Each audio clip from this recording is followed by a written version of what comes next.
This will be on CNS infections. And I've organized it into the under the etiologic agents, so it'll be viral, bacterial, fungal, and parasitic. And within each of those categories, we will look at the areas that are involved, whether it be the meninges, including both brain and spine, leptomeninges, the pia, arachnoid, and subarachnoid space, or the pachymeninges, the dura, the cerebrum, cortex, white matter, basal ganglia, cerebellum, brainstem, spinal cord, and the cranial and spinal nerve roots. So we'll start off with viral infections. So viral infections can cause a meningitis, encephalitis, myelitis, radiculitis. We'll go through all of these. The one I'm not going to cover on this is HIV and PML encephalitis, because that I've covered during the white matter disease lecture. So first, simply aseptic or viral meningitis is the most common viral infection. A wide variety of viruses can cause an aseptic meningitis. The diagnosis is made on CSF and clinical evaluation, but the imaging really does not play much of a role here. Imaging for aseptic or viral meningitis, the typical case is a normal imaging finding.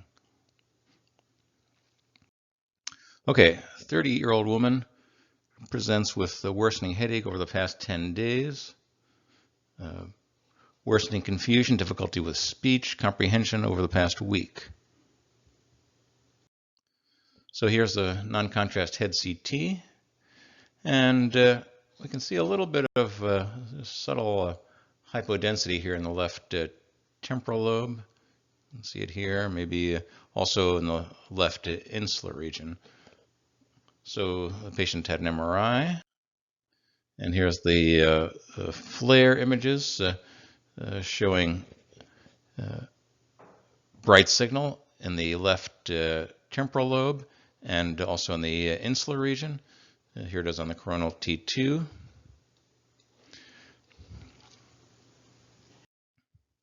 Post-contrast, there's some patchy enhancement here, so some enhancement. It looks like the enhancement is mainly involving the cortex. You can see some here. And on the diffusion-weighted images, there was a little bit of restricted diffusion in the insular cortex. Let's see, we did some perfusion imaging. There was no blood volume elevation. So here's the imaging, and this patient CSF was positive for herpes encephalitis. So herpes simplex encephalitis, the typical location of involvement, medial temporal lobe, insular cortex, and inferior frontal lobe, shown well on this one. Inferior frontal lobe, medial temporal lobe, insular cortex. Usually it's a bilateral process. The case I showed you was unilateral. That's unusual. Usually it's bilateral, but asymmetric, so one side is more than the other. It may be hemorrhagic, as it was in this patient who did not survive. The viruses tend to cause cellular injury, so they're intracellular organisms. They cause cellular injury and cell death. So it's fairly common that they're associated with some degree of restricted diffusion. So they often have restricted diffusion with viral encephalitis. There may or may not be contrast enhancement. The CSF PCR is a very good test, very high sensitivity and specificity. Occasionally it may be negative very early on in the disease. So I think if there's a very high suspicion, then it's best to repeat a negative one, but it has a very high sensitivity and specificity. Just a couple other viral encephalitis, influenza A encephalitis. this case, we can see there's involvement of the splenium of the corpus callosum. Again, we have restricted diffusion, which is fairly common with viral encephalitis. This one, no enhancement.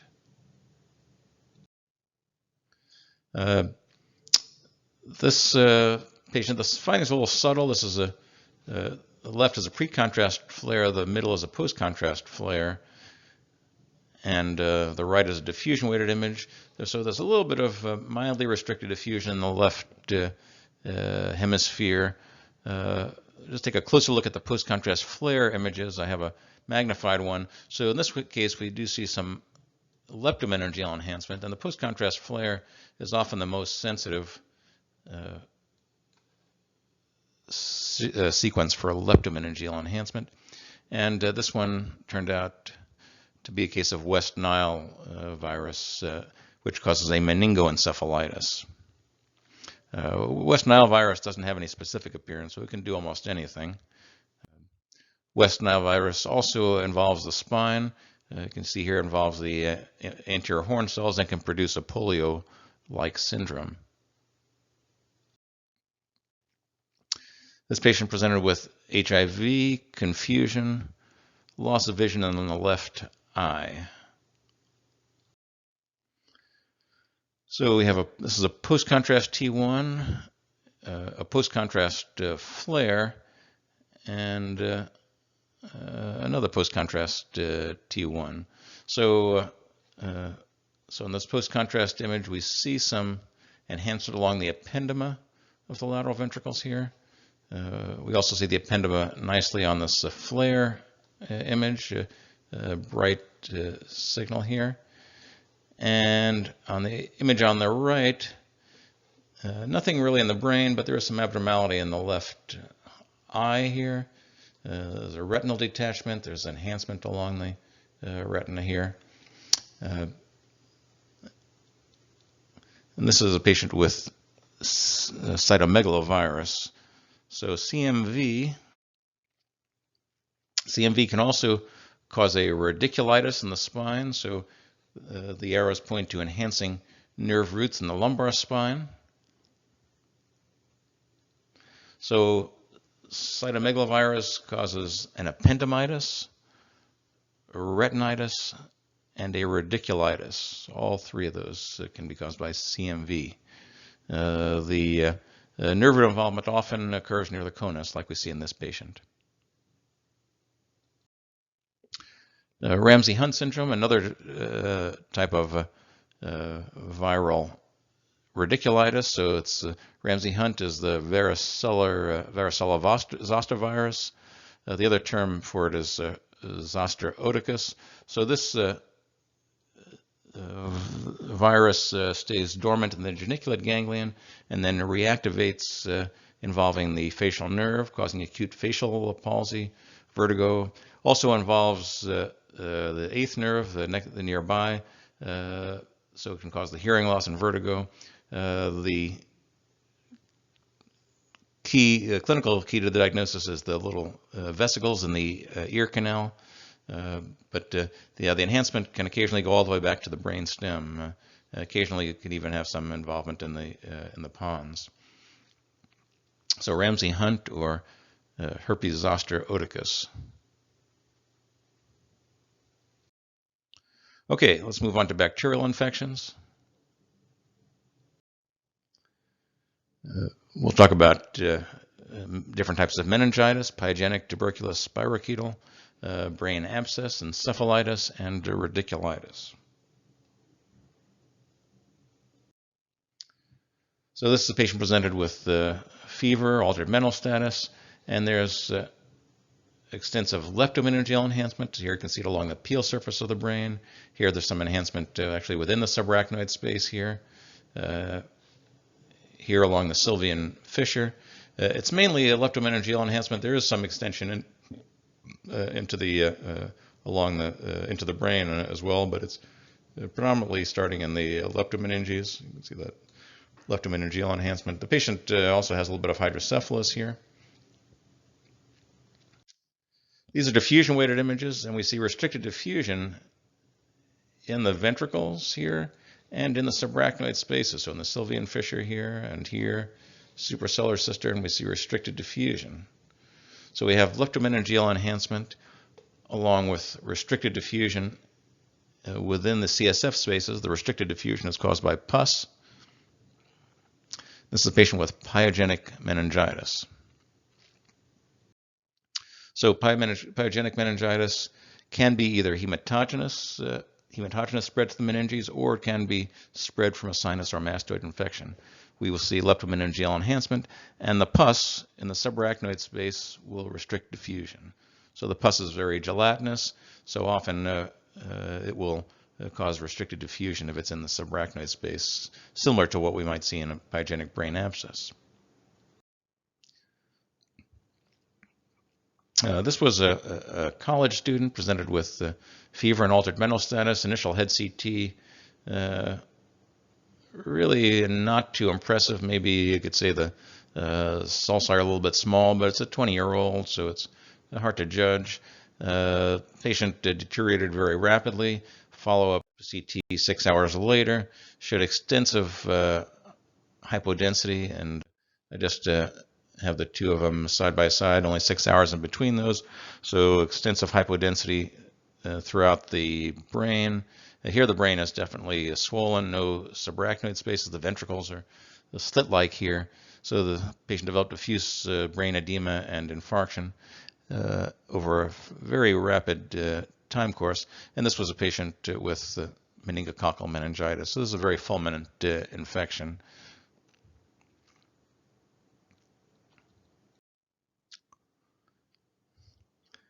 Here we have a T2, post-contrast T1, diffusion, and then a coronal post-contrast T1.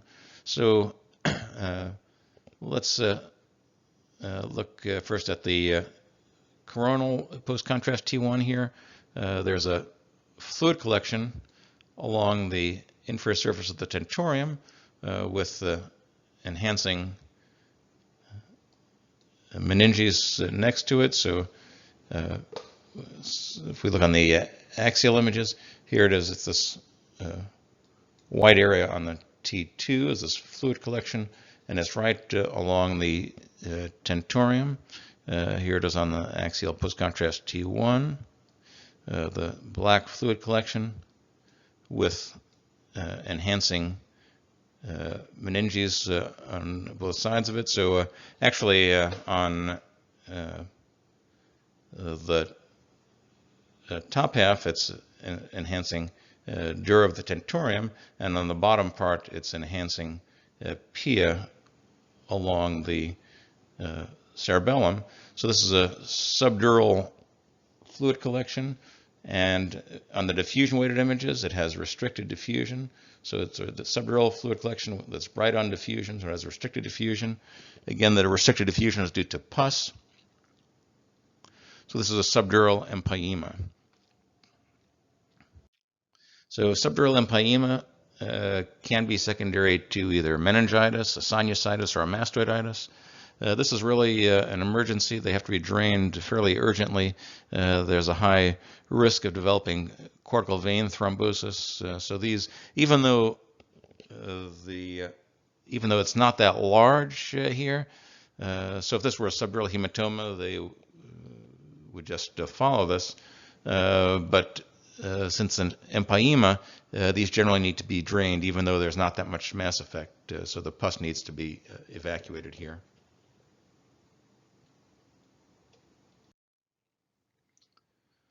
Fever and altered mental status, post-contrast T1, ring-enhancing lesion.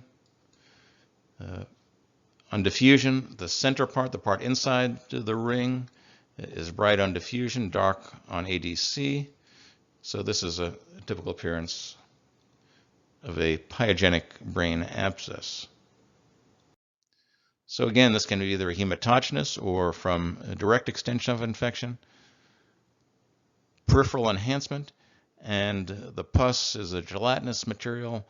The water does not diffuse very freely through the pus, so the pus causes restricted diffusion. So the restricted diffusion has to be in the center of the enhancing ring.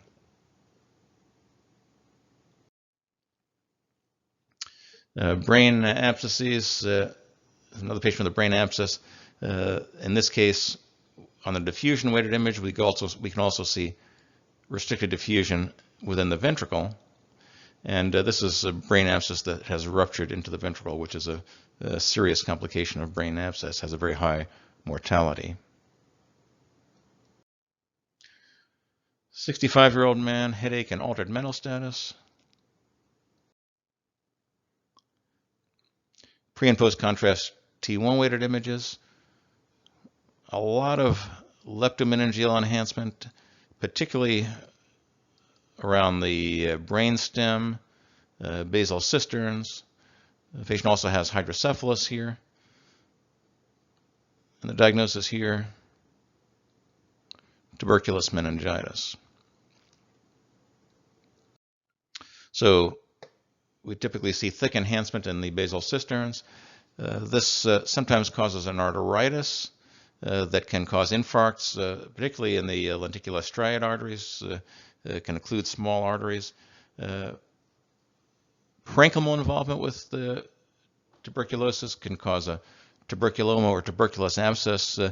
That's less common in this country. The tuberculoma is more frequently seen in patients who have gotten the BCG BCG vaccine.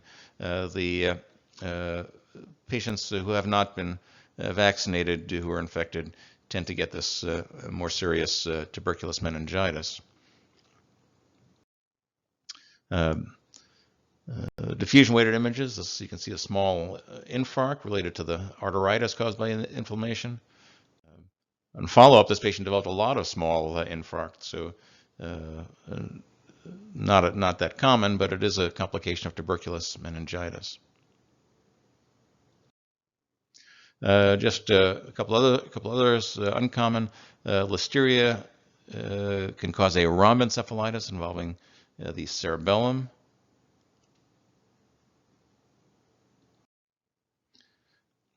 This patient presented with a right-sided Bell's palsy. You can see here enhancement along the 7th nerve, has the sideways 7 configuration to it.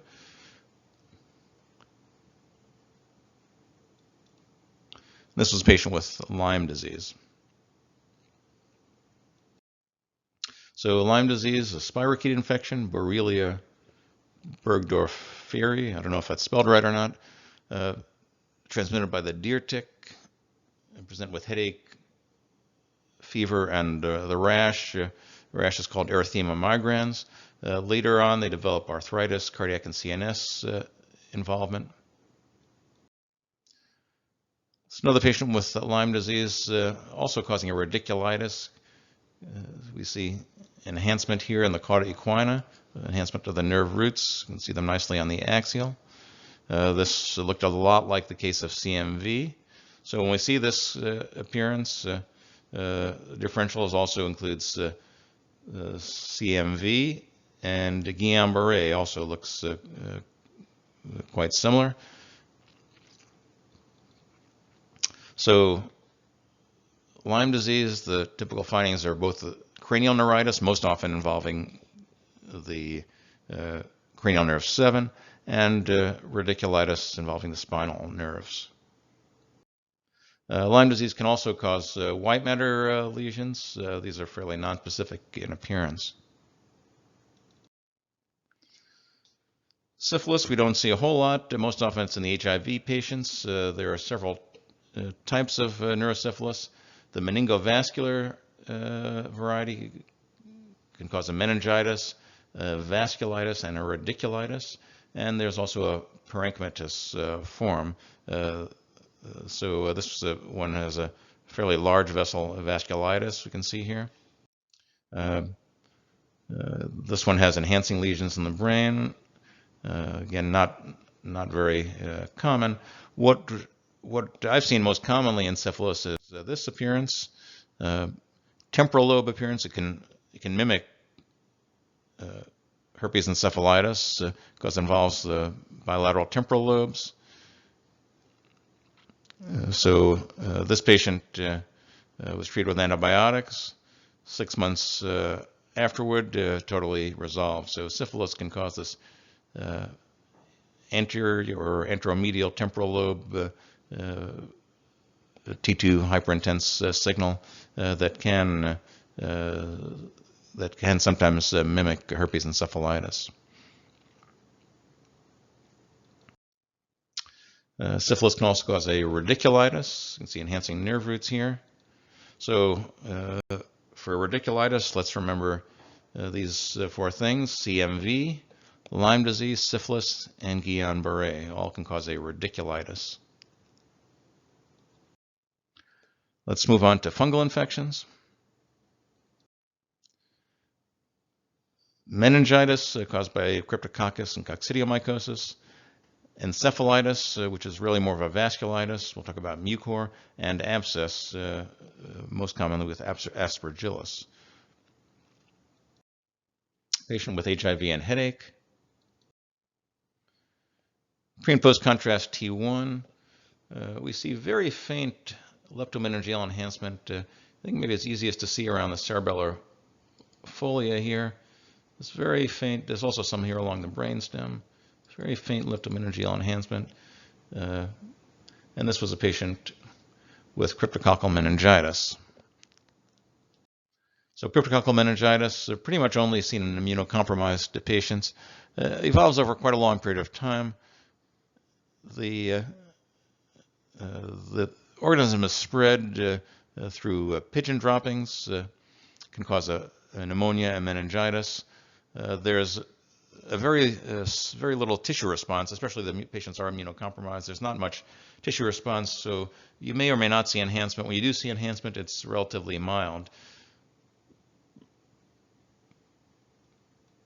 This is a CSF India ink prep. I don't know if people still do that or not, but I remember doing that as a medical student. This is another patient with HIV, multiple cystic lesions in the basal ganglia. So this is the T2, multiple T2 bright cysts, pre-contrast and post-contrast T1. They don't enhance with the contrast. There's another patient with the Cryptococcus. This is the cryptococcal pseudocysts. So the cryptococcal pseudocysts, also called gelatinous pseudocysts, these are collections of cryptococcal organisms that extend from the meninges into the prevascular spaces, the Virchow-Robin spaces, and they fill these, the spaces are just filled with this gelatinous material that is filled with the organism. So this is a path specimen.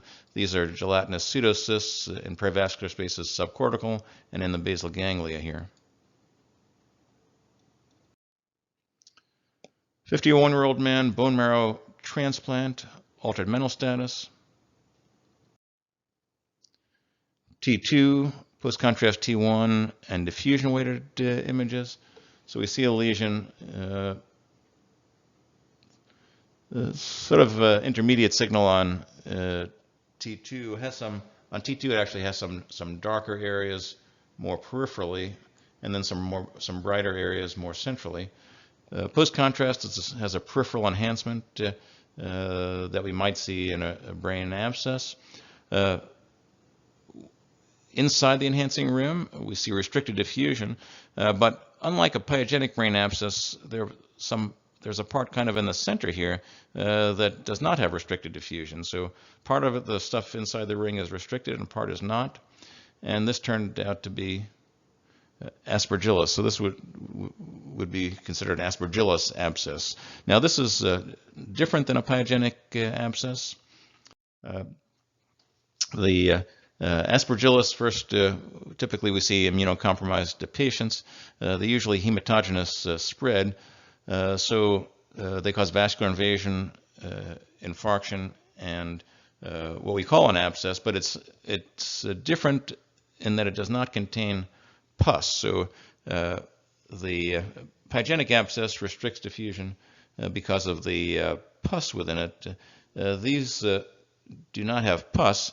The parts that restrict diffusion are due to the fungal elements, the hyphae restricted diffusion. So this is a mixture of the fungal elements, the hyphae, and there's also just regular fluid. In this one, the central part that doesn't have restricted diffusion is just fluid. So there's no pus, but we still get restricted diffusion from the fungal elements in this so-called Aspergillus abscess.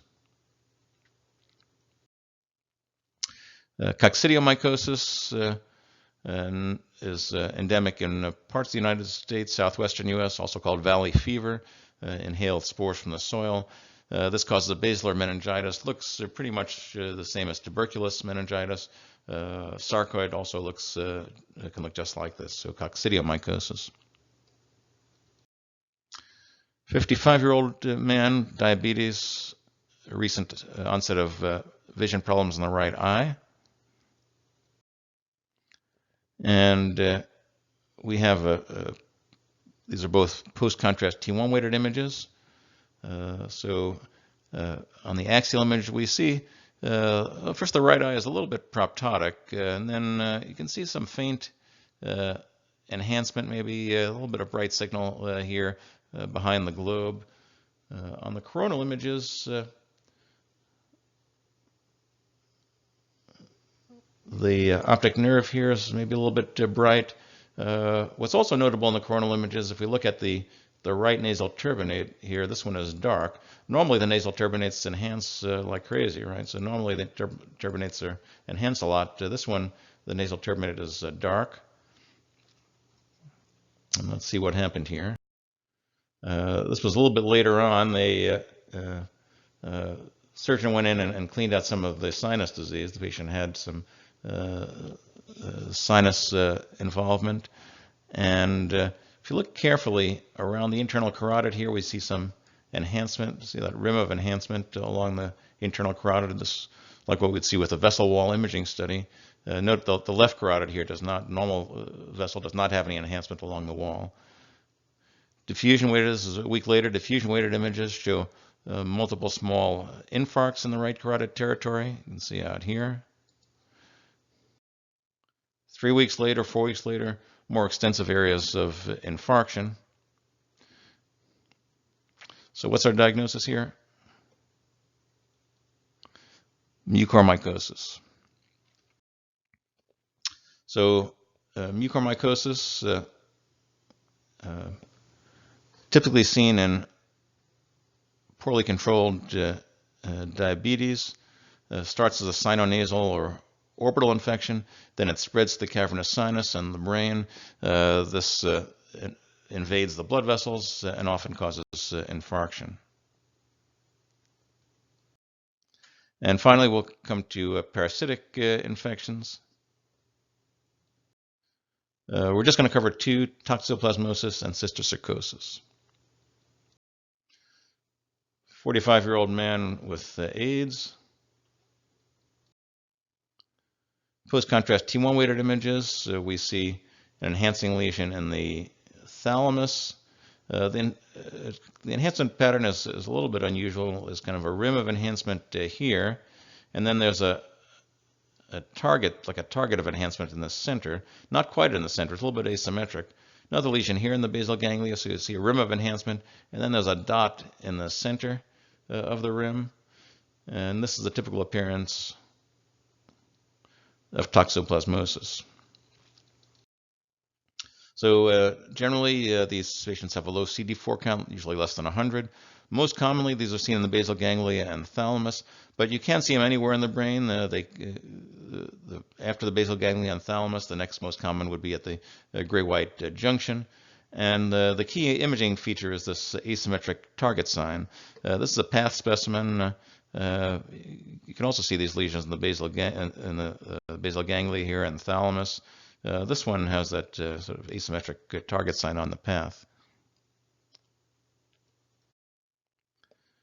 And finally, 36-year-old man from Central America with headache.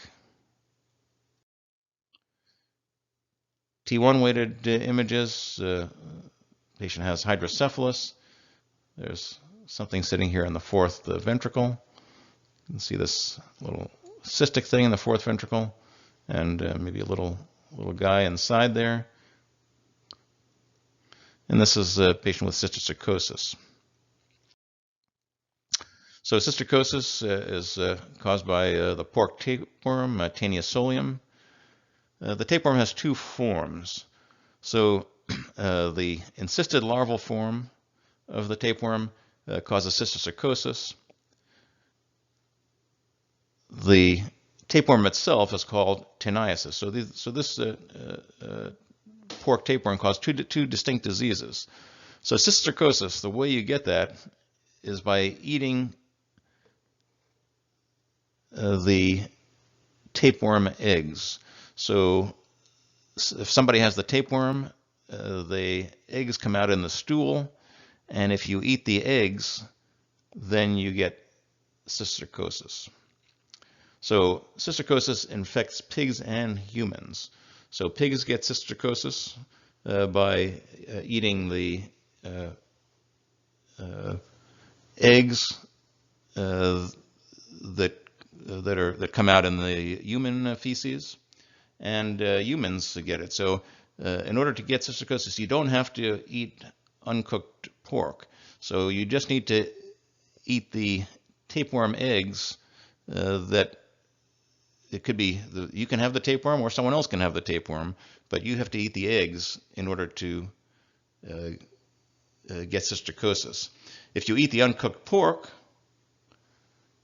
you get the tapeworm. So eating the uncooked pork, if the pig is infected with Cysticercosis, so if the pig gets Cysticercosis and you eat the uncooked meat, then you get the tapeworm.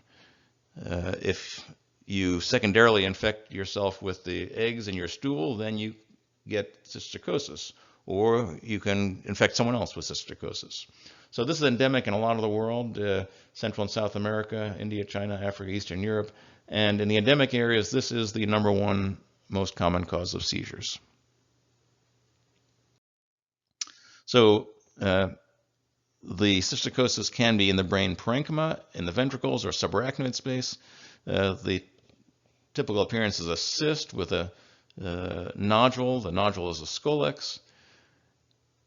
After the organism dies, it causes a reaction. While the organism is alive, there's little or no reaction to it. After the organism dies, there's more of a reaction, and we'll see enhancement of the wall of the cyst, and over time, calcification.